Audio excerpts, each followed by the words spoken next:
One man, one mission, to rid the world of chronic anxiety once and for all. The Anxiety Guy, Dennis Simsek, shares his personal transformation from living a life filled with overwhelming worry to becoming a full-fledged positivity machine.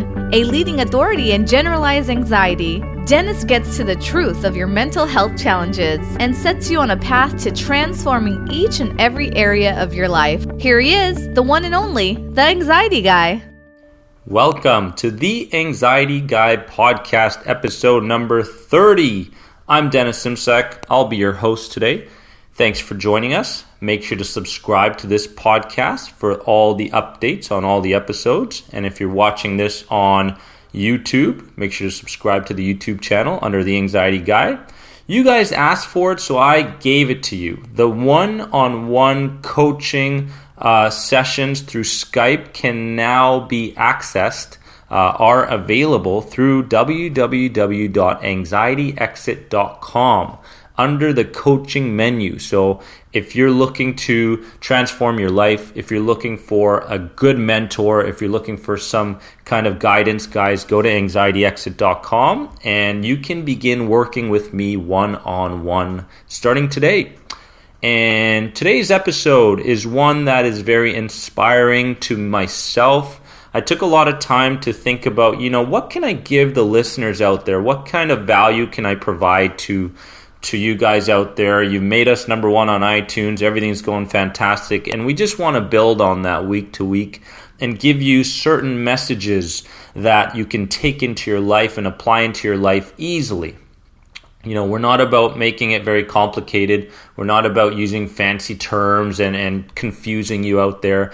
Really easily accessible solutions for people suffering from anxiety. And there's a lot out there. So today I talked to 5 90-year-olds and I got a lot of feedback from those people. And I was thinking, what can I do? What's something I could do different? So what I did was I took my camera and I took my mic over to the senior citizens home close to my house here. And I was looking for 90-year-olds. So I found 5 of them. So I interviewed them and I asked them what were the 5 regrets that they had in their lives. What are some of the things that they wish they could have done differently, that they could have done better? And, just talking to these people, it inspired me. It gave me a whole new outlook on life. I started to question some of the beliefs I had. I started to question some of the actions I was taking in my life and the way I was looking at people. So it was a life-changing thing. It really was. And if you ever get an opportunity, guys, take some time to talk to some elderly, some senior citizens out there and ask them some questions. Just go out there and ask them questions. They're lonely. The ones I was talking to were really lonely. So they were like, whoa, someone's coming in and going to interview us. This is fantastic. We've never gotten this before. This is great. And I loved every second of it, and I learned a lot. And I want to share with you guys the 5 things that they told me so that you can begin changing some of those aspects in your life. So the first one that they all had in common was that they wish they could have expressed their feelings more. They wish they could have expressed their feelings more. And we live in a society where we're always putting up a mask. That mask is always up. Good morning. How are you? I'm good, thanks. How are you? And we're really not genuinely, emotionally connecting with people anymore. There's really no connection out there as far as when you're talking with strangers or people you've just met, or even people you've been seeing from time to time. And I'm here to say that we need to become a little bit more emotional when it comes to our feelings. We need to express our feelings more, and that's the message that they gave to me. When they were feeling angry, they wished that they could express that anger in a positive way. If they were feeling sad, they wished that they could cry more than they did. When they're watching a movie, instead of holding back the tears, crying is basically, it really is one of the most purest forms of release that I know. And why should we be afraid to express those feelings? Why? When we feel happy, why? I mean, why can't we just walk out there and just walk around with a smile on our face and really just, sharing that love with other people and expressing those feelings? So that was number one. The one thing that those 5 people had in common was that they wished that they could express their feelings more. And that's something we can all do a little bit better. The second one was they wished that they didn't work so hard, and, as soon as we get outside, we've got shopping malls around us. We want this shirt. We want that shirt. We want those pants, those shoes. We want that new car. And all the time we want that new house with the white picket fence, the American dream and everything like that. And next thing you know, we forget about the main priorities in our lives. Everything becomes about work. Everything revolves around work. And we work so hard that we work our immune systems to the ground, really. So I want you guys to take a good look at how much time you're spending at work. Lying in your deathbed with your family around you. Would you have given up, half of the time you've spent at work to be with your family? Would you have taken that time to do different activities, different adventures with the people that you love? Would you want to give back to yourself a bit more instead of working so hard? That's really the message I got from these people. They wish they didn't spend so much time on work. They wish they didn't spend so much time thinking about how to make their work better. That's an aspect that's very important in all our lives, our careers. We all want to feel fulfilled. We all want to make a difference in the world. But we can really take a good look as far as how much time we're spending, how much effort we're putting in, if it's affecting us physically and mentally. And guys, it is not worth it. It's not worth it. When I was talking to these people, I really started to find a real connection with these seniors, and what the messages that they're sending are very real. We have the opportunity to make the difference, the changes in our lives, whereas they don't. They live through it. These are the regrets that they have. So let's start making those changes starting today, Number 3 was they wish they didn't take life so seriously. And there comes a point where we start to just become so serious, Everything becomes so serious. And everything becomes so structured. And it really affects our mental health. We never take the time anymore, the hours to give back to our kids and to be playful again. We never give ourselves the time to go out and see a show that we really wanted to see for a long time. We never take that hike that we always wanted to take.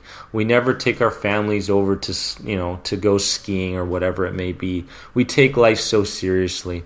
And when our fiancés, our wives, our husband says something, automatically we start to challenge that thought. We start to challenge what they say. And next thing you know, we become so fearful of fear. We become so anxious about anxiety.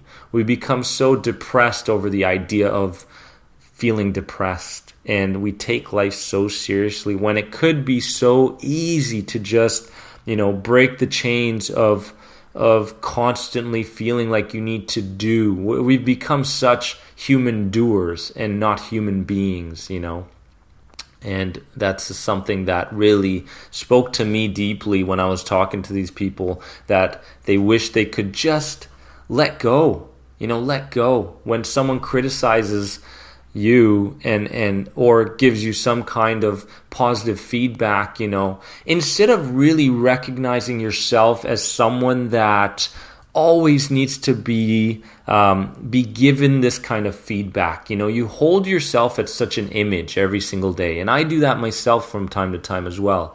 And this image we try to maintain all the time. And when we don't maintain that, we become sad, we become depressed, we become anxious.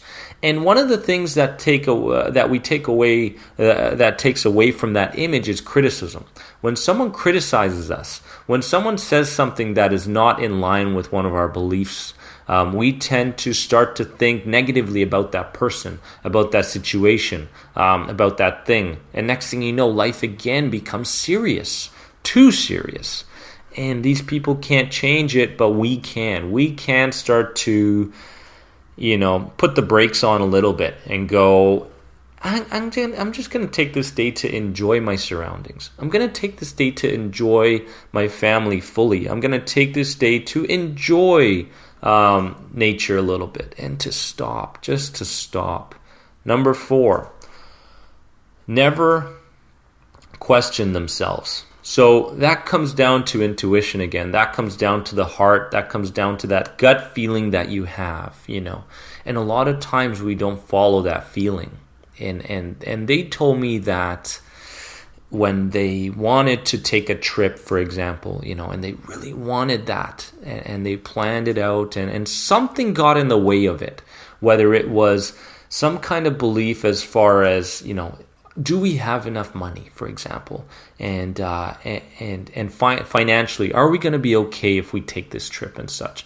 These are all things that are really important, but if you constantly question yourself, you're never going to do the things that you're really passionate about. I've made a bucket list for myself, and my goal is to fulfill that bucket list of 50 things that I want to do in my life. And I suggest that you guys make that bucket list as well. And never question yourself, never question your intuition, never question what your heart says, and go with it. Go with that gut feeling more. That gut feeling could be the key to all the solutions that you're looking for, guys. Instead of looking for the solutions on Dr. Google for people that are suffering from anxiety, and I did that for years, we can just look at our intuition. We can take some time. We can go into a peaceful area. We can close our eyes. We can listen to our breaths. We can do some of the breathing exercises that you see on my YouTube channel. And there's some good guided meditations there as well. And we can start to find answers just by being peaceful, just by being calm. And next thing you know, we stop reacting to our physical world. We stop questioning everything that we want to do, and we start doing the things we're truly passionate about. So the message from them was to follow your heart more, and to not live in a world where you're always looking for the right answers. The answers could be right in front of you. And I really loved that message. Stop questioning yourself. If something feels right, do it. If something feels right, do it. And you're going to find that you're feeling more fulfilled, and you live life with an open mind rather than a closed mind. Number 5, the final one, was everybody felt commonly that they needed to start their mornings differently. And I go back to what my grandpa was doing, and he passed away a few years ago. But my grandpa, every single day, and he lived till 92 or 93 years old, this guy was full of passion. There isn't many people in my life that I can truly look to and go, you know what, that person really inspires me. I want to be like him. I want to act like him. I want to think like him. I want to live life like him. And my grandpa was one of those people, and I'm sure you guys have one of those people in your lives as well. He woke up in the morning and he would do these funky stretches, really strange, and he would do them in an order where he was starting to becoming very physical. He was starting to train his body, train his mind in the morning, become strong, and to continue a momentum throughout the whole day. And everybody can have different morning routines, The other thing he did was he was a walker, He got up in the morning and he did his walks. He didn't do lazy walks. He did, strong, fast walks in the morning, power walks. And that's a routine he did every single day. He started with his stretches.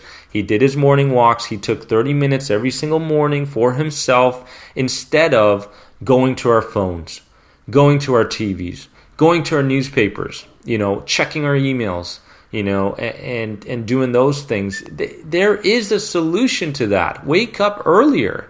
Wake up earlier. Give yourself 30 minutes to listen to one of the podcast episodes. Get inspired. Start a morning stretching routine. Start some yoga. Do what you got to do, but give back to yourself in the mornings. Don't start your day by worrying about how your day is going to go, because you're going to start to feel a certain momentum that's not going in your favor, and you're going to start to act on other people's beliefs systems. You're going to stop going from your belief systems, and you're going to start reacting and creating a physical world through other people's belief systems. And that's not the way you want to live. So that one was huge. Starting your mornings differently, and start a routine. It doesn't have to be complicated. It can be really simple. It can be something as simple as waking up and just sitting on your patio and just going over some of the things that you're grateful for in your life. That right there is a great morning routine. And the two most important things that I want to add, guys, and that changed my life, was the things I did differently in the mornings and the things I did differently at night. In the mornings, I gave back to myself. It was all about me. It wasn't about anybody else. And at nighttime, the 30 minutes before I went to bed, I shut off my TV, shut off the emails, the phones, anything, voicemail, none of that. I gave back to myself 30 minutes, and I did different things. I started to read. I started to meditate. I started to, do different things.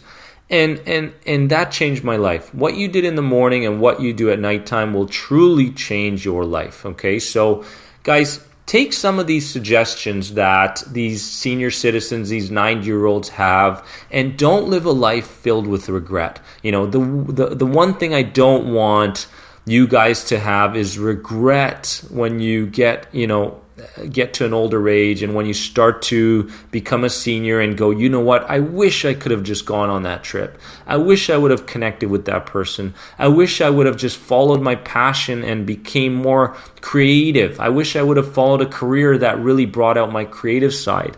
And that's something that I'm doing through this podcast, and giving back to people at the same time, really feeling like I'm fulfilled. And you can do the same thing. Start a blog, start a podcast, get out there, share your story. I love hearing stories.